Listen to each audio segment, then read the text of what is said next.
గురుగారు నమస్కారం. నమస్తే నాన్న. హరి ఓం స్వ.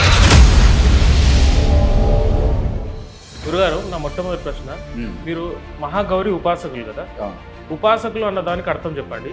చాలా మంది హనుమత్ ఉపాసకులని, శివ ఉపాసకులని, అయ్యప్ప ఉపాసకులని ఎవరికి వారు సొంతంగా ఉపాసకులు అని పెట్టుకుంటున్నారు. ఉపాసన అంటే ఇప్పుడు జ్యోతిష్కులు ఎంతోమంది ఉన్నారు ఇప్పుడు జనరల్గా. జ్యోతిష్కులు చెప్పిన అన్నీ ఎందుకు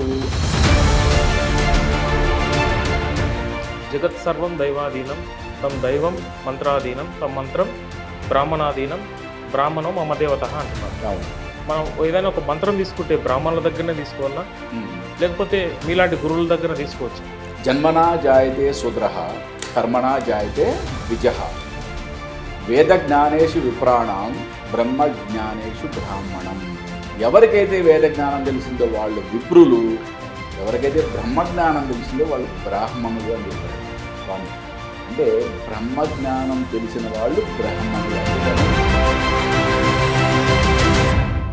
గురుగారు లాస్ట్ బట్ అంత లీస్ట్ అనుకోండి. ఇంకొక చిన్న క్వశ్చన్, మీరు ఇన్ని చేస్తున్నారు కదా, లోక కళ్యాణం కోసం యజ్ఞాలు చేస్తున్నారు, అన్నప్రసాదం అన్నదే ఆహారం పెడుతుంది ప్రజల లోపల లేని వాళ్ళకు. మీ జీవితంలో ఉన్నటువంటి అంతిమ లక్ష్యం ఏంటంటే? నాకు దేవుడు అంటే పిచ్చి. నాకు నేనంటే ఇష్టం, దేవుడు అంటే మహా ఇష్టం, పిచ్చి దేవుడు అంటే.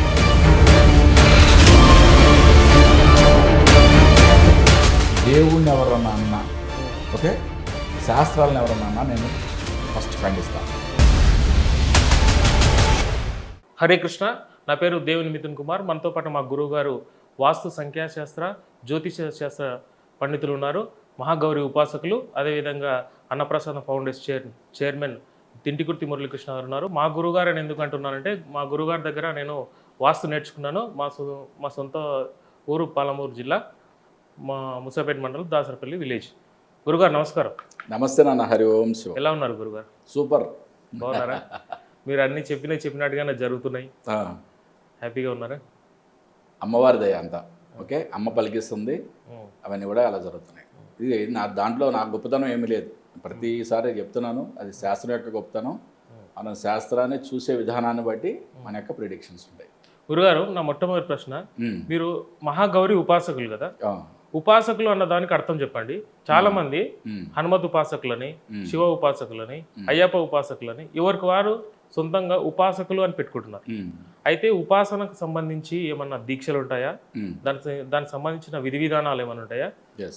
దానికి సంబంధించి మీరేమంటారు? అంటే దీని గురించి ఇది చెప్పాలంటే చాలా పెద్ద లెంతీ సమాధానం అవుతుంది. దాన్ని ఒక 2-3 ముక్కల్లో చెప్పే విధానంగా నేను ట్రై చేస్తాను. ఓకే, ఉపాసన అంటే ఇప్పుడు జ్యోతిష్కులు ఎంతోమంది ఉన్నారు కదా ఇప్పుడు జనరల్గా.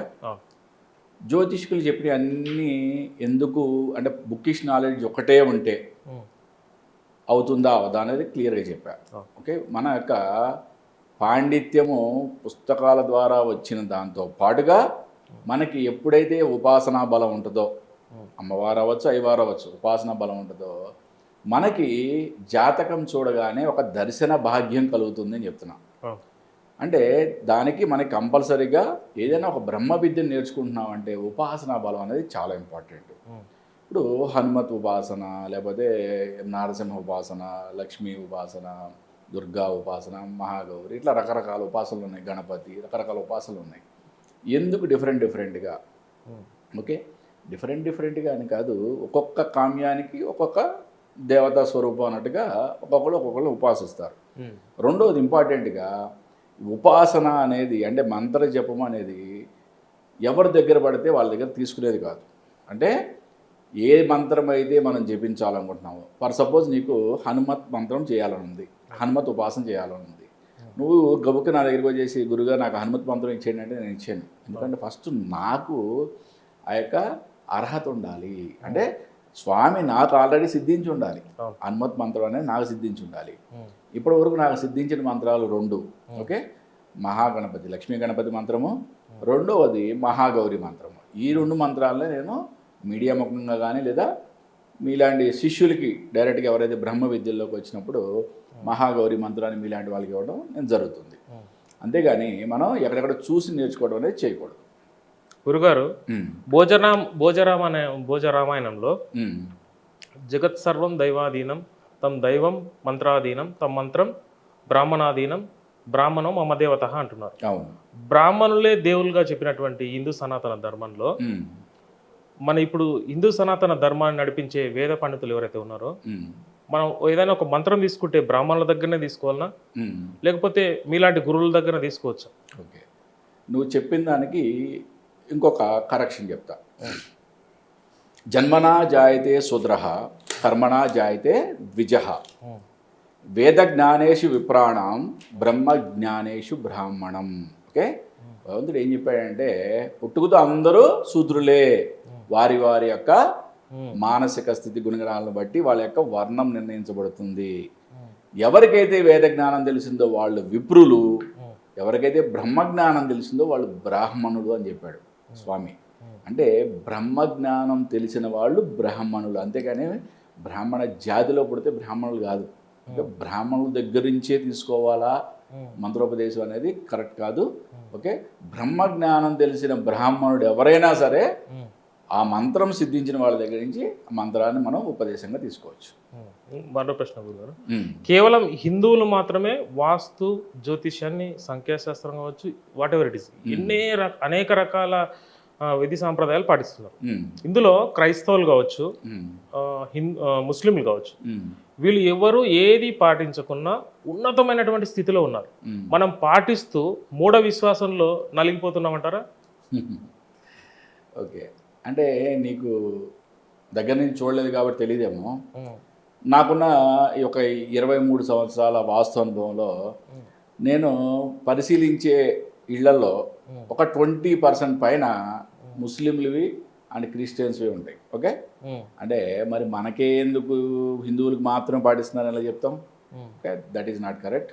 ఓకే, శాస్త్రం ఏదైనా సరే అది సైంటిఫిక్గా మనం ఆలోచించినప్పుడు, ఓకే, దాన్ని మనం ఎవరికైనా అది జరుగుద్ది అని మనం చెప్పచ్చు. ఇప్పుడు ఒక దారిలో వెళ్తున్నాం, ఈ దారిలో ముళ్ళు ఉంది కాబట్టి, ముళ్ళు గుచ్చుకునే ఛాన్స్ ఉంది కాబట్టి కొంచెం పక్క నుంచి నడవమని చెప్పడమే మన శాస్త్రం యొక్క గొప్పతనం. ఓకే, కాదు నేను స్ట్రైట్గా వెళ్తాను, ముక్కుసూటిగా వెళ్తాను, నేను హిందువుని కాబట్టి నేను మాత్రమే మా గురుగారితో సలహా తీసుకొని కొద్దిగా పక్క నుంచి వెళ్తాను, ముస్లింలను క్రైస్తవులు మాత్రం స్ట్రైట్గా వెళ్ళి ఆ ముళ్ళ మీద కాలేసి తొక్కి బాధపడతారంటే కాదు. ఓకే, ఎవరైతే మనం ఇక్కడ క్లియర్గా మనం సైంటిఫిక్ అనాలిసిస్ చేసి చెప్తామో శాస్త్రాన్ని, వాళ్ళకి కూడా నమ్మకం ఉంటుంది. నమ్మకం ఉన్నప్పుడు వాళ్ళు కూడా 100% పాటిస్తారు. నేను చేసే కన్సల్టేషన్స్లో ఆల్మోస్ట్ 20 to 25% క్రైస్తవులవి, ఓకే, ముస్లింలవే ఉంటాయి. వాళ్ళు కూడా మన ఆలోచనలు ఫాలో అవుతున్నారు. ఇంకోటి గురుగారు, 10-20 సంవత్సరాల క్రితం నుంచి పూజలు పెరిగినాయి, హారతులు పెరిగినాయి, యజ్ఞాలు పెరిగినాయి, యాగాలు పెరిగినాయి. మీరు అన్నట్టుగానే ప్రతి ఒక్కరూ పూజలు ఆచారాలు పాటిస్తూనే ఉన్నారు. శివరాత్రి అనేసరికి గుడులు పట్టవు, ఏకాదశి అనేటాలకు వైకుంఠ ఏకాదశి అనేటాలకల్లా విష్ణు క్షేత్రాలు పట్టవు. కానీ ఇక్కడ ధర్మము నీతి పెరిగిందా? గుడుల పూజలు పెరిగినట్టుగానే ధర్మము నీతి పెరిగిందా అంటే మీరేమంటారు? అంటే భక్తి పెరిగింది అంటే నేను ఒప్పుకోను, భయం పెరిగింది. ఓకే, భక్తులలో భయం పెరిగింది. భక్తి పెరిగితే నిజంగా భగవంతుడు కదిలి వస్తాడు 100%. ఓకే, ఇప్పుడు కొన్ని వేల మంది శివరాత్రి వస్తే కొన్ని వేల మంది ఒక చిన్న దేవాలయం కూడా దర్శనం వస్తారు కదా. ఆ వేల మందిలో నిజంగా భక్తితో వచ్చేవాళ్ళు వేల మంది లెక్క పెట్టచ్చు. అంటే నిజంగా 1000 మంది కనుక భక్తితో కనుక వస్తే ఆ రోజు పరమశివుడు అక్కడే కూర్చుంటాడు, దాంట్లో డౌటే లేదు. ఇక్కడ మనకి భయాలు బాగా పెరుగుతున్నాయి. అంటే కలియుగంలో ఎట్లా ఉందంటే పరిస్థితి, అన్నీ తెలుసు, అందరూ చాలా గొప్ప గొప్ప జ్ఞానులే, అందరూ కూడా జ్ఞానులు మీన్స్ నేను చెప్పేది ఒక విపరీతార్థం. ఓకే, అన్నీ నాకే తెలుసు అనే జ్ఞానం మనకి. ఓకే, జ్ఞానం అన్నీ నాకే తెలుసు అనే జ్ఞానం, ఇది సాత్విక అహంకారం. సాత్విక అహంకారం. ఓకే, తప్పులు చేయకూడదని తెలుసు, ఓకే, అన్నీ తెలుసు, కానీ తప్పులు చేస్తాం. తప్పులు చేసిన తర్వాత ఏం చేయాలి? మళ్ళీ దాని ప్రాయశ్చిత్తం అన్నమాట ఇవన్నీ. ఓకే, హోమాలు కానీ, యజ్ఞాలు కానీ, దైవ ప్రార్థనలు కానీ, అభిషేకాలు కానీ, ఇవన్నీ వాళ్ళకి ప్రాయశ్చిత్తం కింద చూస్తున్నారు. కానీ రియల్గా భక్తితో కూడిన దైవ దర్శనం చేస్తే నీ మనసులోనే దైవాన్ని దర్శించుకోవచ్చు. సార్, ప్రాయశ్చిత్తం అన్నారు కాబట్టి మీరు ఒక ప్రశ్న, ఇప్పుడు పుష్కరాలు వస్తుంటాయి మన దగ్గర, గంగా పుష్కరాలు, కృష్ణా పుష్కరాలు అనేది సంథింగ్. చాలామంది దాంట్లో మునిగితే మన పాపాలు పోతాయి అని అంటారు కదా. ఎస్. మీరు కొంతమంది యజ్ఞాలు చేసి పాపాలు హరింప చేసుకోవచ్చు అన్నట్టుగా మీరు నిజంగా అక్కడ మునిగి వచ్చిన వాళ్ళు మళ్ళీ వచ్చి ఇక్కడ పాపాలు, అన్యాయాలు, అధర్మంగా నడుస్తున్నారు కదా, వాళ్ళకు దేవుడు నిజంగానే పాప విమోచనం చేసిన తర్వాత మళ్ళీ పాపాలు చుట్టుకుంటాయా, లేకపోతే అక్కడికక్కడ వదిలేసి ఇంకా మళ్ళీ వారి దగ్గర రాకుండా ఉంటాయంటారు? ఎందుకు రావు నాన్న, ఒక దృష్టాంతం ఇతిహాసాల్లో నుంచి. రావణాసురుడు పరమశివుణ్ణి ఆత్మలింగంగా తీసుకోవడానికి ప్రయత్నించాడు కదా. సరే, అక్కడ విష్ణుమూర్తి విష్ణుమాయ ద్వారా ఏదో చేశాడు, మళ్ళీ తర్వాత ఇంకొకసారి మళ్ళీ ప్రయత్నించాడు. ఎక్కడ స్వామి కోసం రావణ బ్రహ్మ ఎంత ఘోర తపస్సు చేసినా స్వామి ప్రసన్నమైపోయి ఆయన వరాలు ఇచ్చాడా? బ్రహ్మ వరాలు ఇచ్చాడా? ఎందరో దేవతలు వరాలు ఇచ్చారా? అంటే ఏంటంటే ఆ టైంకి వాళ్ళు ప్రసన్నమై ఇచ్చిన వాళ్ళు వచ్చిన తర్వాత మరి ఏమన్నా మంచిగానే ఆయన రావణ బ్రహ్మ అంతా మంచిగానే ఉన్నాడా? ఆయన మనసు మళ్ళీ వెళ్ళింది అతిలోక సుందరి అయిన మండోదరి భార్యగా ఉండగా మళ్ళీ సీతాదేవి మహాలక్ష్మి స్వరూపమైన సీతాదేవి మీద కన్నుపడింది. ఏమయ్యాడు? చివరికి కుప్పకూలాడు. గురుగారు, ఇది చాలా ప్రశ్న అనేది ఎట్లుంటుందంటే, మీరు చెప్పినట్టుగానే ఆంధ్రప్రదేశ్లో చంద్రబాబు నాయుడు కూటమి గెలుస్తుందని చెప్పారు. నల్లేరు మీద నడక అంటే ఒక సునామీలాగా గెలిచిరారు. Point number 1.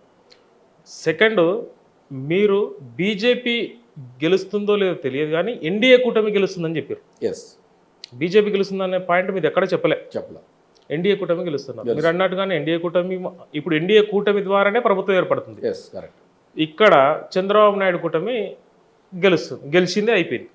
కానీ ఇవే యూట్యూబ్లా చాలా మంది పేర్లు చెప్పాలో తెలియదు, నాకు చెప్పకూడదు, నాకు తెలియదు, కానీ కొంతమంది ఇప్పుడు ముందుకొచ్చి క్షమాపణ ఎప్పుడు నేను ఇంకొకసారి శాస్త్రం చెప్పానని స్థాయికి దిగజారి చెప్తున్నారంటే దాని అర్థం ఏంటి సార్? ఒకసారి వాళ్ళే ఒకరేమో గెలుస్తుందని చెప్తారు, ఒకరేమో గెలవదని చెప్తారు, ఇంకొకరు గవ్వలేసి చెప్తారు, ఇంకొకరు రింగులేసి చెప్తున్నారు. ఇది ఎక్కడి శాస్త్రం గురుగారు? నాకు అర్థం కాదు. ఒక్కొక్కరికి ఒకలాగా ఎందుకు అనిపిస్తుంది అంటారు అట్లా? వేదాంగాలలో మనకి ఆస్ట్రానమీ అంటే ఖగోళ శాస్త్రం గురించి మాత్రమే, గ్రహ యొక్క స్థితిగతుల గురించి మాత్రమే చెప్పబడింది వేదాంగాల్లో. దాని నుంచి పుట్టినదే జ్యోతిష్య శాస్త్రం. జ్యోతిష్య శాస్త్రం నుంచి పుట్టిన ఉపశాస్త్రాలే వాస్తు కానీ, న్యూమరాలజీ కానీ, what ever it maybe. Okay, మనం అనుకునేవి గవ్వల శాస్త్రాలు ఇవన్నీ ఎక్కడ కూడా, అంటే నాకు తెలిసేది వేదాంగాల నుంచి పుట్టినవి అయితే నేను వెళ్ళా. ఓకే, సరే, అది ఏ ప్రామాణికంగా చెప్పారని పక్కన పెట్టేద్దాం. ఫస్ట్ నేను చెప్పేటప్పుడే చాలా క్లియర్గా చెప్పా. ఏం చెప్పాను? శాస్త్రాన్ని తలదించుకోనివ్వను. ఓకే, నేను తలదించుకోను, శాస్త్రాన్ని తలదించుకోనివ్వను అని చెప్పా. అంటే ఏంటి? మనకి 100% కాన్ఫిడెన్స్ ఉంటేనే మనం ఒక మీడియా ముఖంగా చెప్పాలి ఇటువంటివి. ఓకే, ఇప్పుడు మామూలుగా మనం ఇద్దరం విడిగా ఆఫ్ ద స్క్రీన్ మాట్లాడుకునేది ఏదైనా అవ్వచ్చు. బట్ కొన్ని వేల మంది, కొన్ని లక్షల మంది ప్రభావితం చేసేదే ఒక ఇంటర్వ్యూలో చాలా సింపుల్గా అది గెలుస్తుంది, ఇది గెలుస్తుంది అని చెప్పేసి తర్వాత క్షమాపణలు చెప్తే, అంటే అక్కడ నువ్వు అనేది పక్క తర్వాత శాస్త్రం యొక్క ప్రామాణికత, క్రెడిబిలిటీ అనేది పోతుంది కదా. నేను కాబట్టే మరీ మరీ మరీ మరీ మరీ మరీ తిరిగి ఈ స్టూడియోలు తిరిగి మరి నేను ఏ స్టూడియో, ఎంత పెద్ద స్టూడియో అయినా సరే, ఎంత పెద్ద మీడియా అయినా సరే, వాళ్ళు ఫోన్ చేసి నన్ను ఆహ్వానిస్తే నేను వెళ్తా. ఓకే, అంతేగాని నేను ఎవరి కోసం నేను ప్రయత్నాలు చేయను. ఓకే, భగవంతుడు ఎంతవరకు ఇస్తాడో మనకి అవకాశం అంతవరకే. అటువంటిది నా శాస్త్రం తలదించుకోకూడదని నేనే తిరిగి నేను వాట్ ఎవర్ నేను వర్కౌట్ చేసిన ఆ జాతక చక్రాలు పుచ్చుకొని నేనే తిరిగి వాళ్ళకి ఎక్స్ప్లెయిన్ చేసి కొన్ని మీడియా ఛానల్స్లో నేను ఇంటర్వ్యూ అడిగి చేయడం జరిగింది. అంటే దేనికోసం? శాస్త్రం తలదించుకోకూడదు కాబట్టి. ఇక్కడ 3 విషయాలు చెప్పా. ఒకటి, చెప్పేవాడికి శాస్త్ర పరిజ్ఞానం లేకపోవడం అంటే అన్ని శాస్త్రాలు, అన్ని ఆస్పెక్ట్స్ నేర్చుకోవాలి. ఓన్లీ పరాశర, ఓన్లీ వేదిక్ నేర్చుకొని అది అయిపోద్ది ఇది అయిపోద్ది అంటే కాదు. ఒకటే చెప్తున్నా, పొలిటీషియన్స్ జాతకాలు ఇట్లాంటివి చూసేటప్పుడు టైమ్ ఆఫ్ బర్త్ లేనప్పుడు అసలు పరాశర మీదనో వేదిక్ మీద, కేపీ మీద డిపెండ్ కాలేము. మరీ చెప్తున్నాను. కంపల్సరిగా మనకి నాడి భృగునంది యొక్క సపోర్ట్ 100% కావాలి.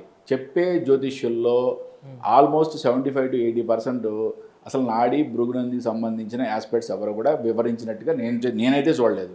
కాబట్టి ఎక్కువ మంది ఫెయిల్ అయ్యారు. ఒకటి. రెండోది జ్యోతిష్కుడు అమ్ముడుపోవటం.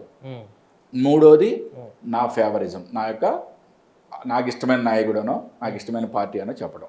ఈ మూడు తప్పితే వేరే ఏం లేదు అన్న. అమ్ముడుపోవడం అన్నారు కాబట్టి ఒక ప్రశ్న సార్, ఏమనుకోదు మీరు చంద్రబాబు నాయుడుకు అనుకూలంగా చెప్తారు, మీరు చంద్రబాబు నాయుడుకు ఒక ఏమంటారు అడ్వైజర్గా అని అంటున్నారు, అది మీరు ఎట్లా తీసుకుంటారు? ఓకే, చంద్రబాబు నాయుడుకి అనుకూలంగా చెప్తారు అంటే వాళ్ళ పరిస్థితి ఒక అడ్వైజర్గా ఆయన మీ సలహాలు పాటిస్తూ ఆయన అడుగులు వేస్తాడని అంటున్నారు బయట. తదాస్తు. ఓకే, ఫ్యూచర్లో అది కావాలి, 100% కావాలి. ఎందుకంటే నేను కూడా ఆయన లాగా ఇప్పుడు కూడా అంటున్నారు సార్, ఇప్పుడు అదేనా నేను చెప్పేది. అంటే ఏంటి, ఫ్యూచర్లో అది కావాలి అంటే ఇప్పుడు లేదంటే లెక్క కదా. ఓకే, ఒకటి ఎప్పుడైనా సరే ఒక అడ్వైజర్గా ఉన్నాను అని అది రూమర్ అవనివ్వండి ఏదైనా అవనివ్వండి అనుకుంటే అది దాంట్లో తప్పేం లేదు. కానీ నేను చంద్రబాబు నాయుడు గారికి అనుకూలంగా చెప్తున్నానంటే నేను ఓకే, ఇవాళ ఆయన యొక్క గ్రహస్థితి సరిగా లేకపోతే గ్రహస్థితి సరిగా లేదు కాబట్టి ఆయన కాడనే చెప్తాను. దీనికి నిర్దిష్టమైన ఉదాహరణే ఇక్కడ తెలంగాణ ఎలక్షన్లో నాకు ఇష్టమైన నాయకుడు the great KCR. Okay, the great అని చెప్తా ఇప్పుడు కూడా నేను. అటువంటి నాయకుడిని మళ్ళీ మనం చూడలేము. ఓకే, ఇన్ని కోట్ల మంది జనాల్ని ఒకే తాటి మీద నిలబెట్టి ఒక రాష్ట్ర సాధన చేయడం అంటే మామూలు విషయం కాదు. ఓకే, అది నిజమైన నాయకుడికి మాత్రమే సాధ్యం. ఆ గుణగణాలు ఆయన యొక్క జాతకంలో ఉన్నాయి. ఓకే, ఇవాళ ఆయనకి గోచార పరిస్థితులు బాగోలేదు. The same time Revanth Reddy గారి యొక్క గోచార బలం బాగా విపరీతంగా పెరిగింది. కాబట్టే మనం చాలా క్లియర్గా అనాలిసిస్ చేసాం. మనం ఇక్కడ కేసీఆర్ గారికి బలం తక్కువైంది, రేవంత్ రెడ్డి గారికి బలం ఎక్కువైంది. రేవంత్ రెడ్డి గారికి 60% మార్క్స్, కేసీఆర్ గారికి 40% మార్క్స్ అని చాలా క్లియర్గా చెప్పా. సీట్స్ రేషియో కూడా సేమ్ అదే విధంగా వచ్చినాయి మనకి. అంటే నేను చెప్పాలి అనుకుంటే ఇక్కడ కూడా మరి నేను కేసీఆర్ గెలుస్తాడని చెప్పాలి కదా, నో డౌట్. అటువంటిది ఎప్పుడూ ఉండదు. నాది నా యొక్క ఇష్టాలు అయిష్టాలు అన్నీ కూడా కెమెరాకి రాకముందే. ఓకే, వన్స్ నేను కెమెరా ముందుకు వచ్చిన తర్వాత అవన్నీ నా మైండ్లో పని చేయవు. నేను శాస్త్రం ఏం చెప్పిందో అది చెప్తాను అంతే. గురుగారు, ఇంకొక ప్రశ్న. ఇప్పుడున్న ఈ సమాజంలో పీఠాధిపతులు చాలామంది పెరుగుతున్నారు. అప్పట్లో జగద్గురు ఆదిశంకరాచార్యులు కేవలం 4 పీఠాలు స్థాపించి హిందువులను ఏకతాటికి దిగొచ్చి ఒక అద్వైత సిద్ధాంతాన్ని ప్రజల్లో వ్యాపింపజేసి, కానీ ఇప్పుడు ఎవరికి పడితే వాళ్ళు సొంతంగా నేను ఒక గురువును, నేను ఒక పీఠాధిపతిని అని పెట్టుకుంటున్నారు కదా. దీనివల్ల ప్రజలకు మంచి జరగడం ఎంతనో కానీ తద్వారా ప్రజలకు చాలా చెడు జరుగుతుందనే ఒక ఆలోచన ఉంది. దీనికి ఏమంటారు మీరు? 100% నేను అగ్రీ చేస్తాను. ఎందుకంటే ఎప్పుడైతే చెప్పేవాళ్ళు 10 రకాలు 20 రకాలు ఉన్నారో అప్పుడు ఏమవుద్ది, కన్ఫ్యూజన్. ఇప్పుడు ఇక్కడ దీనికి ఇక్కడ క్లియర్గా తెలంగాణ ఉద్యమే ఉదాహరణగా తీసుకుంటా. ఓకే, ఒక నాయకుడు కేసీఆర్ ముందు నిలబడ్డాడు, అవునా? మిగతా నాయకులు ఎవరెవరైనా కానీ, కోదండం గారు కానీ ఇంకెవరైనా, ఎంత పెద్ద నాయకులు అయినా, వేరే పార్టీలో ఉన్న ఎవరైనా సరే, ఎవరైనా వాళ్ళు సెకండ్ లైన్లో నుంచున్నారు కాబట్టి అక్కడ విజయం సాధించారు. ఓకే, అలాగే పీఠాధిపతులు అని ఎవరైనా సరే ఒక క్రీమీ లేయర్ అనేది ముందు వరుసలో ఉండాలి. వాళ్ళు చెప్పిందే ప్రామాణికం అవ్వాలి. ఓకే, మిగతా వాళ్ళంతా కూడా సెకండ్ థర్డ్ లైన్లో మాత్రమే ఉండాలి. అంటే వాళ్ళు ధర్మ వ్యాప్తి కోసం మాత్రమే పాటుపడాలి. కానీ వీళ్ళు ఎవరికి వాళ్ళు నా పీఠం గొప్పది, నా పీఠం గొప్పది, నా పీఠం గొప్పది, నా పీఠం గొప్పది, వ్యాపారం కూడా చేస్తారు గురుగారు. అది దాని గురించి ఎంత మాట్లాడుకుంటే అంత మంచిది, తక్కువ మాట్లాడుకుంటే అంత మంచిది. అంటే అట్లా చేయడం తప్ప అంటారా, కరెక్ట్ అంటారు? ఎంత తక్కువ మాట్లాడుకుంటే అంత మంచిది, అంతే కదా. ఇంకోటి గురుగారు, దేవుడు ఒక తలరాత రాసి పెట్టి ఉంటాడు, అది విధిరాతని ఎవరు మార్చలేము అని అంటారు కదా. కానీ మనకిచ్చినటువంటి భగవద్గీత వేదాంతాలు ఏవైతే ఉన్నాయో వాటి జ్ఞానంతోన మనం మన తలరాతను మార్చుకోవచ్చా? ఎన్నోసార్లు చెప్పాను నేను ఈ విషయం. ఓకే, మన జ్యోతిష్యంలో మనకి ఎన్నో అప్ అండ్ డౌన్స్ ఉంటాయి. ఓకే, మనకి ఎప్పుడైతే ప్రాబ్లం ఉంది అని జ్యోతిష్యం చెప్పొద్దో అంటే అక్కడ మనకి కాలుతో పోయేదాన్ని గోటుతో పోగొట్టుకోవచ్చు. ఓకే, మనకి 100 రూపాయలు రావాల్సిన చోట 1000 రూపాయలు వచ్చేట్టుగా మనం చేసుకోవచ్చు. ఓకే, ఎప్పుడైతే మనకి అప్ ఉందో, ఓకే, మనకు ఒక ఉచ్చ స్థితి ఉందో జాతకంలో, అక్కడ 100 సంపాదించేవాడు 1000 సంపాదించవచ్చు. ఎప్పుడైతే నీచ స్థితిలో ఉందో మనకి కాలుతో పోవాల్సింది గూడుతో పోగొట్టుకోవచ్చు. దాంట్లో ఎటువంటి డౌట్ లేదు. దీనికి కావాల్సిందంతా కూడా భగవద్ ఆరాధన మాత్రమే. గురుగారు ఇంకొక విషయం, ఉమ్.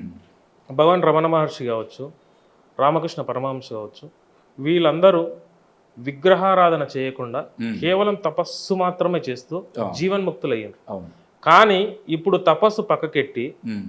చాలామంది ఆడంబరాలు, విగ్రహాల పూజలు, ఆరాధనలు, తర్వాత యజ్ఞాలు, యాగాలు, మీరన్నట్టుగానే రకరకాల దశమహా విద్యలు, పూజలు చేస్తూ ఉన్నారు కదా. వీళ్ళు అసలు జీవన్ముక్తులు అవుతారా? వీటితోనే సరిపెట్టుకొని జీవితం ఇట్లేగా అంతమవుతుంది అంటారా? జీవన్ముక్తులు కావాలంటే ఏం చేయాలి అసలు? ఏం చేయాలి అంటే భగవంతుడు కర్మ సిద్ధాంతంలో చాలా క్లియర్గా చెప్పాడు. ఏమని? అసలు నీకు ఎటువంటి కర్మ బ్యాలెన్స్ లేకపోతేనే నువ్వు జీవన్ముక్తుడు అవుతావు అని. ఇప్పుడు ఛాలెంజ్ సినిమా చూసావా? ఛాలెంజ్ సినిమాలో మొత్తం అంతా ఆయన పందెంలో మొత్తం గెలుస్తాడు చిరంజీవి. చివరికి సడన్గా ఎవరో వచ్చేసి 1000 రూపాయలు అంత చేతులు పెడతారు. ఆ కర్మ ఆయన వదిలించుకోవాలి అప్పుడు. అంటే అదే కర్మ అనమాట. చివరి మినిట్లో ఆయన చనిపోయే ముందు అనుకుందాం, అది ఆ సీన్ అనుకుందాం. ఎగ్జాంపుల్, మన మనిషి చనిపోయే ముందు ఒక పాజిటివ్ కర్మ వచ్చింది ఆయనకి, అంటే ఒక 1000 రూపాయలు వచ్చింది. దాన్ని వదిలించేసుకోవాలి ఆయన. వదిలించుకుంటే జీవన్ముక్తుడు అవుతాడు. ఎగ్జాక్ట్లీ ఆయన ఏం చేశాడు? వెంటనే సుహాసిని పిలిచాడు, ఒక ఓచర్ రాశాడు, సంతకం పెట్టాడు, తనకి జీతం కింద ఇచ్చాడు, తను జీవన్ముక్తుడైపోయాడు. అంటే మోక్షం పొందాడు. దట్ ఈస్ ద అంత సీన్ యొక్క వెనకాల మనం దాని బ్యాక్గ్రౌండ్ అర్థం చేసుకుంటే అంత అర్థం ఉంటుంది దాంట్లో. అలాగే మనిషి ఎప్పుడైతే కర్మల నుంచి, కర్మ ఫలాల నుంచి విముక్తుడు అవుతాడో జీవన్ముక్తుడు అవుతాడు. అంటే ఇప్పుడు విగ్రహారాధన వల్ల అవుతాడా, లేకపోతే తపస్సు వల్ల అవుతాడా? ఇప్పుడు ఏ వ్యక్తికి కూడా డైరెక్ట్గా ఓకే జీవన్ముక్తి, ఓకే, లేకపోతే అదేంటి నిరాకార బ్రహ్మ, అద్వైతం అని చెప్పి ఒకేసారి చెప్తే ఓకే వాళ్ళకి అర్థం కాకపోవచ్చు. కాబట్టి ఏంటంటే మహానుభావులు దానికి ఒక సిస్టమేటిక్ వే మనకు పెట్టారు. అంటే భగవంతుని ఫస్ట్ ఒక విగ్రహంలో చూసుకోవాలి. ఆ తర్వాత మనం ఒక స్టెప్ బై స్టెప్ మన యొక్క సాధన పెరిగే కొద్దీ విగ్రహంలోనే కాదు, భగవంతుడా సర్వవ్యాపి ఉన్నాడు, ఈ ప్రకృతి మొత్తం నిండి ఉన్నాడు అనేది వాళ్ళకి అర్థమవుతుంది, అవగాహన అవుతుంది. ఆ తర్వాత నిరాకార బ్రహ్మను పూజించడం స్టార్ట్ చేస్తారు. ఆ తర్వాత అసలు పూజించడమే కాదు, తపస్సులో మునిగిపోతారు. అదే అప్పుడు సరైన బాటలు. అంటే ఎప్పుడు కూడా వ్యక్తి జీవన్ముక్తి కోసమే ప్రయాణం చేస్తే ఇవన్నీ సాధనలో కరెక్ట్గా వస్తాయి. కానీ మనం ఏదో కామ్యాల కోసం చేస్తే మళ్ళీ మనం ఒక స్టెప్ ముందుకు వెళ్ళొచ్చు, మళ్ళీ వెనక్కి 10 స్టెప్లు వెనక్కి పడిపోతాం. గురుగారు, స్వామి వివేకానంద 6 సంవత్సరాలు పైబడ్డ పిల్లోడు గుడికి వెళ్ళాలి, 60 సంవత్సరాలు పైబడ్డ వ్యక్తి ఎవరైతే గుడితోనూ అవసరం లేదు అని అన్నారు కదా. అంటే దాని అర్థం ఏంటంటారు అసలు? 6 సంవత్సరాల పై అంటే ఒకటి అంటే కరెక్ట్గా వయసు కరెక్ట్గా వచ్చే టైంకి అసలు 6 సంవత్సరాలే కాదు, అంటే కొద్ది జ్ఞానం తెలిసే ప్రతి పిల్లవాడు కూడా దేవాలయం మీన్స్ నేను చెప్పేది ఆధ్యాత్మికంగా మన యొక్క ఆలోచనలు ఉండాలి అని స్వామి వివేకానంద చెప్పారు. 60 సంవత్సరాల తర్వాత ఓకే నువ్వు గుడికే వెళ్ళి చేయాల్సిన అవసరం లేదు. ఎందుకంటే ఇక్కడ ఆధ్యాత్మిక ప్రయాణం ఎప్పుడు ఎలా ఉండాలి? మనం ఉచ్చంగా ఉండాలి. నువ్వు 60 సంవత్సరాలకు వచ్చేప్పుడు కూడా నువ్వేం నేర్చుకోవాలని గుడికి వెళ్ళి ఉపయోగం ఏంటి? నువ్వు 6 సంవత్సరాల నుంచి 60 సంవత్సరాల వరకు ఆధ్యాత్మికంగా నువ్వు ప్రయాణం ఉచ్చంగా వెళ్తే అసలు నువ్వు గుడికి వెళ్ళాల్సిన అవసరమే ఉంది. టోటల్ మొత్తం మన ప్రపంచం కాదు, మొత్తం మన ప్రకృతి కాదు, ప్రతి జీవరాశిలో అణువణువున భగవంతుడు చూస్తావు కదా. అదే మా స్వామి వివేకానంద చెప్పినాక పూర్తి నీకు కూడా అర్థం ఉంది. ఇప్పుడు ఇంకొకటి గురువారు, ద్వైతం, అద్వైతం, విశిష్ట అద్వైతం ఉంది. 3 కోణాల్లో మనం హిందూ సనాతన ధర్మంలో వివిధ గురువులు, రామానుజాచార్యులు కావచ్చు, తర్వాత ఆదిశంకరాచార్యులు, వాటి ఈ 3 మార్గాలలో ఏ మార్గం ఉన్నతమైంది అంటారు మీరు?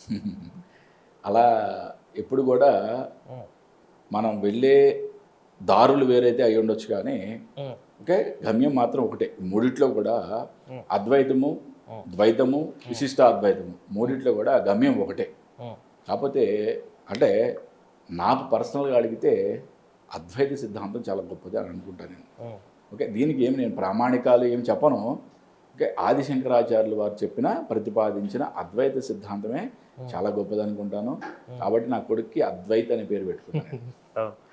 ఇంకోటి గురుగారు, ఆస్ట్రాలజీ అనేది సమస్త సృష్టికి సంబంధించింది. అయితే దాన్ని వ్యక్తులకు ఆపాదించి వాళ్ళని భయభ్రాంతులకు గురి చేసి ఈ పూజ చేయకుంటే నీకు ఇదైతే చూడు, ఆ పూజ చేయకుంటే నీకు అదైతే చూడు అని వ్యాపార ధోరణి సృష్టించి యూట్యూబ్లో ఎవరికి వారు ఛానల్లో పెట్టుకొని ఇష్టం వచ్చింది వాళ్ళతో క్యాచ్ చేసుకుంటున్నారు కదా.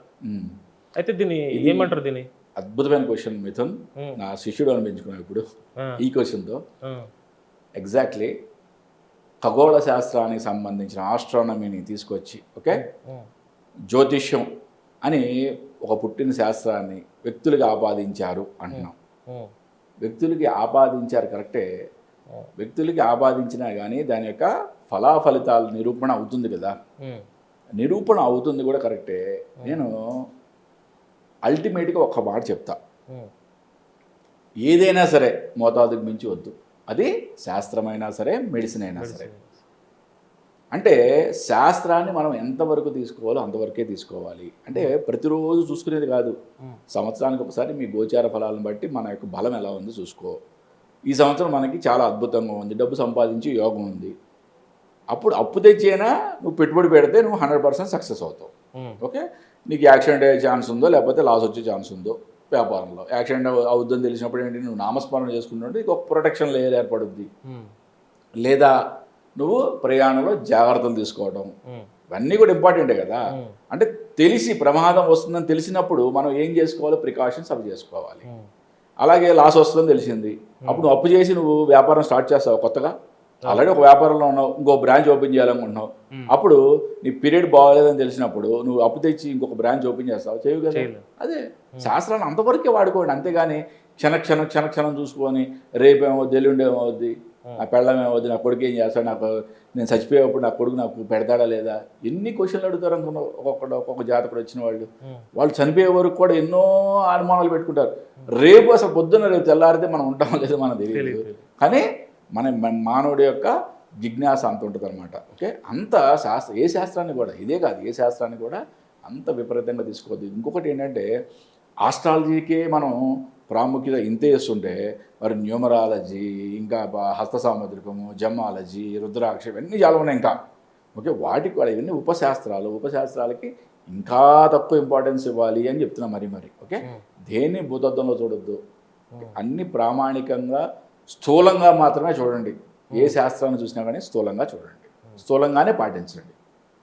గురుగారు, ఈ సృష్టిని మనము 3 రకాలుగా చూస్తుంటాం నా దృష్టిలో. ఒకటి మనసుతోన, రెండోది ఆత్మతోన, ఈ శరీరంతో. ఈ మూడిటితోన దేనితో మనం సృష్టికి కలిసిపోయి రమింపజేయగలుగుతాం? దానికి చాలా సాధన అవసరం కదా. ఫస్ట్ ఆఫ్ ఆల్ ఎప్పుడైతే వ్యక్తి సాధనలో అంత ఉన్నత స్థితికి వెళ్ళాడో అప్పుడు తను ఆత్మతో చూడగలిగే శక్తి వస్తుంది. ఓకే, ఈ సృష్టిలో ఉన్న ప్రతి జీవిని ఆత్మతో చూడటం ఆత్మజ్ఞానం అంటాం దాన్ని. ఓకే, అది రావాలి అంటే ఫస్ట్ సాధన చాలా ముఖ్యం. That is ultimate. అది ఆత్మజ్ఞానం అనేది అల్టిమేట్. గురుగారు, ఇప్పుడు మీరు మాకు చెప్పినటువంటి శాస్త్రంలో చిన్న లాజిక్ క్వశ్చన్ ఏంటంటే, చాలామంది ఈశాన్యంలో దేవుడి మండపం పెట్టుకోవాలని అంటారు. కానీ మీరు మాకు ఇచ్చినటువంటి ఈ పుస్తకంలో ఈశాన్యంలో రెడ్ మార్క్ పెట్టిండ్రు. అసలు ఈశాన్యంలోనే గుడి ఉండొద్దు, గుడి మండపం ఉండొద్దు అని చెప్పిన ఏకైక పండితులు అనాలో మిమ్మల్ని గురువుగారు అనాలో, కానీ అసలు ఎందుకు ఇట్లా అయిపోయారో నాకు ఇప్పటి వరకు అర్థం కాలేదు. చాలా మందిని క్వశ్చన్ అడిగినా, బట్ ఈ క్వశ్చన్ అడిగితే మాత్రం వాళ్ళు ఏమంటున్నారంటే, ఇది తప్పు, ఈశాన్యంలోనే ఉండాలి. ఎవరు మీకు చెప్పింది? మీ గురుగారు చాలా తప్పు చెప్తున్నారు చూడు ఈశాన్యం అంటున్నారు. దీన్ని ఎట్లా సమర్థిస్తారు మీరు? దానికి అంటే నీకు మనం క్లాస్లో మాట్లాడుకుంది గుర్తుంది, కానీ నువ్వు నాకు తెలిసి ప్రేక్షకుల యొక్క డౌట్ క్లారిఫై చేసి కూడా అడిగినట్టున్నావు. తప్పు కాదు. మన ఇంటి యొక్క ఈశాన్య గదిలో ఒక గదిలాగా నిర్మించి పూజామందిరం నిర్మించినట్లయితే దాన్ని ఇంటి యొక్క ఈశాన్య మూత అంటాం. ఓకే, ఇది చాలా ప్రాణాంతకం. మనం దీన్ని ఎన్ని వందల ఇళ్లలో ఉన్నా వాటిని మనం నిరూపణ చేయొచ్చు, దాని డౌట్ లేదు. నేనేం చెప్తున్నానంటే, అక్కడ ఒక గదిలాగా నిర్మాణం చేయొద్దు. అంటే పైన స్లాబ్కి టచ్ లేకుండా ఒక పార్టీషన్ లాగా చేసుకోవటము, లేదా ఈశాన్యంలో ఒక గోడకి ఒక అల్మెర లాగా ఏర్పాటు చేసుకోండి, అంతేగాని గది నిర్మించుకోవద్దు. గురుగారు, ఇంకోటి మీరు కొనసాగిస్తున్న ఒకటి ఫౌండేషన్ ఏది ఉందో, అన్నప్రసాదం ఫౌండేషన్ చైర్మన్గా మీరు ఉన్నారు కాబట్టి, మీరు ఇప్పటి వరకు ఎన్ని రకాలుగా అన్నదానం చేశారు, ఎంతమందికి చేశారు? కొన్ని వేల మందికి చేశాను నాన్న. గత 6 సంవత్సరాల నుంచి ఈ ఫౌండేషన్ చాలా అద్భుతంగా నడుస్తుంది. ఓకే. అంటే నాకు నా జీవనోపాధి కావాల్సింది భగవంతుడు నా వ్యాపారాల ద్వారా ఇచ్చాడు. నేను ఏదైతే వాస్తు కన్సల్టేషన్ ద్వారా కానీ, జ్యోతిష్యం చెప్పి దాని మీద వచ్చే ఆ యొక్క గురుదక్షిణ ద్వారా కానీ, ఈ వచ్చిన అమౌంట్లో నేను కొంతవరకు, అంటే నా ఖర్చులకి కావాల్సిన కొంతవరకు మాత్రమే నేను తీసుకుంటా. మిగతాదంతా కూడా ఈ ట్రస్ట్ ద్వారా ఒక అద్భుతమైన కార్యక్రమాలు చేస్తుంటాను. రాబోయే రేపు జూలై 5th నుంచి కూడా 15th వరకు 10 రోజుల పాటు, జూలై 6th నుంచి స్టార్ట్ అవుతుంది. కామాఖ్య, గౌహతి కామాఖ్యలో ప్రధాన దేవాలయ ప్రాంగణంలో శతచండి రుద్ర సహిత దశమహావిధి మహాయాగం చేస్తున్నాం. ఓకే. అంత పెద్ద యాగం చేయడానికి కూడా ఓకే ఇట్లా ఎంతోమంది శిష్యులు లేకపోతే నా దగ్గరికి వచ్చిన జాతకులో ఇచ్చిన గురుదక్షిణలతో చేయడం జరుగుతుంది. అంటే దీంట్లో బయట నుంచి వచ్చేవాళ్ళు ఇచ్చే విరాళాలు చాలా తక్కువ ఉంటాయి. మ్యాక్సిమం నేను గురుదక్షిణ ద్వారా వచ్చిన డబ్బుల్ని ఉపయోగిస్తుంటాను. గురుగారు, ఇప్పుడు మీరు శతచండి సహిత ఏదైతే దశమహావిద్యల్లో టైంలో చేస్తున్నారు కదా, ఆ యాగాలు చేస్తున్నారు కదా, అక్కడ అందరికీ ఆహ్వానం ఉంటుందా? అందరూ ఆహ్వానించలేదన్న. అంటే ఏంటంటే అక్కడ 10 రోజుల పాటు ఎవరైతే గోత్రనామాలతో వాళ్ళ యొక్క సంకల్పం చెప్పించుకోవాలనుకున్నారో వాళ్ళకి కొంత విరాళంగా ఇవ్వాలన్నమాట. అసలు ఏమీ ఇవ్వలేను కానీ నేను అక్కడ వచ్చి కూర్చొని చక్కగా ఆ యొక్క అమ్మవారి యొక్క ఆశీర్వాదం తీసుకుంటే నో డౌట్ రావచ్చు.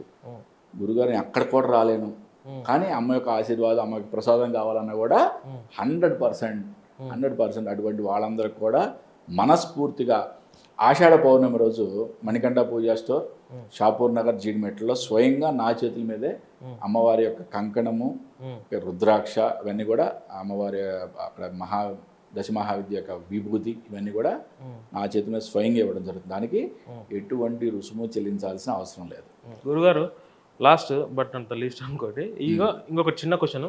మీరు ఇన్ని చేస్తున్నారు కదా, లోక కళ్యాణం కోసం యజ్ఞాలు చేస్తున్నారు, అన్నప్రసాదం అన్నదే ఆహారం పెడుతుంది ప్రజల లోపల లేని వాళ్ళకి పెడుతుంది కదా, మీ జీవితంలో ఉన్నటువంటి అంతిమ లక్ష్యం ఏంటంటారు మీరు? నాకు దేవుడు అంటే పిచ్చి. నాకు నేనంటే ఇష్టం, దేవుడు అంటే మహా ఇష్టం, పిచ్చి దేవుడు అంటే. మళ్ళీ ఏంటంటే నేను నమ్ముకున్న శాస్త్రాలనే కూడా పిచ్చి నాకు. కాబట్టే దేవుడిని ఎవరన్నా అన్నా ఓకే, శాస్త్రాలను ఎవరన్నా అన్నా నేను ఫస్ట్ ఖండిస్తా. కాబట్టే మొన్న జరిగిన ఈ రాజకీయ విశ్లేషణలో కూడా నేను అసలు అంటే ఎటువంటి నెగిటివ్ కామెంట్ వచ్చినా భరించలేను. నేను కావాలని మరి కసితో ఓకే ఇది చెప్పడం జరిగింది. శాస్త్రం గొప్పది, శాస్త్రం గొప్పది అని చెప్పడం కోసమే నేను తిరిగి మరీ చేయడం జరిగింది. నాకు అలాగే అన్నదానం అంటే మహా పిచ్చి. అంటే నాకు నా కళ్ళ ముందు ఒక జీవి అన్నం తింటూ తృప్తి పడుతుంటే దాంట్లో ఉండే కలిగే ఆనందం నేను వర్ణనాతీతం. అది నాకు అంటే అన్నం యొక్క విలువ తెలిసిన వాడిని నేను. కానీ నాకు భగవంతుడు చిన్నప్పటి నుంచి ఇప్పటి వరకు కూడా ఆ స్వామి దయ వల్ల ఏనాడు కూడా ఒక్క పూట కూడా లోటు లేకుండా స్వామివారు చూసుకున్నారు నన్ను. ఆ రుణం తీర్చుకోవడానికి అనుకో ఏమైనా అనుకో, అక్షయ పాత్ర కన్నా పెద్ద అన్నదాన సత్రం నేను పెట్టాలి. ప్రతిరోజు కొన్ని వేల మంది, కొన్ని లక్షల మంది దాంట్లోకి వచ్చి అన్నం తినిపోవాలి. ఇది నా యొక్క జీవిత లక్ష్యం. ఓకే, దీనికన్నా జీవిత లక్ష్యం అంటే ఇది కోరిక అనుకుంటున్నాము. జీవిత లక్ష్యం అంటే నాకు కావాల్సింది జీవన్ముక్తి, భగవంతుల్లో ఐక్యం అవటం. లాస్ట్ క్వశ్చన్ గురుగారు, మీ శిష్యుడు ప్రియ శిష్యుని అనుకుంటున్నాను, మా గురించి మీరు ఏమనుకుంటున్నారు చెప్పండి. నాకు శిష్యులు అందరూ ఒకటే. ఓకే, నేను ప్రతి శిష్యుని ట్రీట్ చేసే విధానం కూడా ఒకటే రకంగా ఉంటుంది. క్లాస్లో మీరు అడిగే క్వశ్చన్లను బట్టి, మీరు అడిగే సందేహాలను బట్టి మిమ్మల్ని అక్కడ ట్రీట్ చేసే విధానం డిఫరెంట్గా ఉండొచ్చు. కానీ నా మనసులో ఎప్పుడు కూడా ప్రతి విద్యార్థికి కూడా, ప్రతి స్టూడెంట్కి కూడా, ప్రతి శిష్యుడికి కూడా ఒకటే స్థానం ఉంటుంది. ఓకే, దాంట్లో ఎటువంటి డౌట్ పెట్టుకోవచ్చు. గురుగారు, మీరు ఈ ఇంటర్వ్యూ ఇచ్చినందుకు చాలా సంతోషం. ముందుగా ఇన్ని రోజుల నుంచి నేను అడిగినా ఈరోజు మీరు అవకాశం ఇచ్చి నాకు ఇంటర్వ్యూ ఇచ్చి నాకున్న ధర్మ సందేహాలని మీరు నివృత్తి చేశారు. నమస్కారం గురుగారు. నమస్తే నాన్న. హరి ఓం శివ.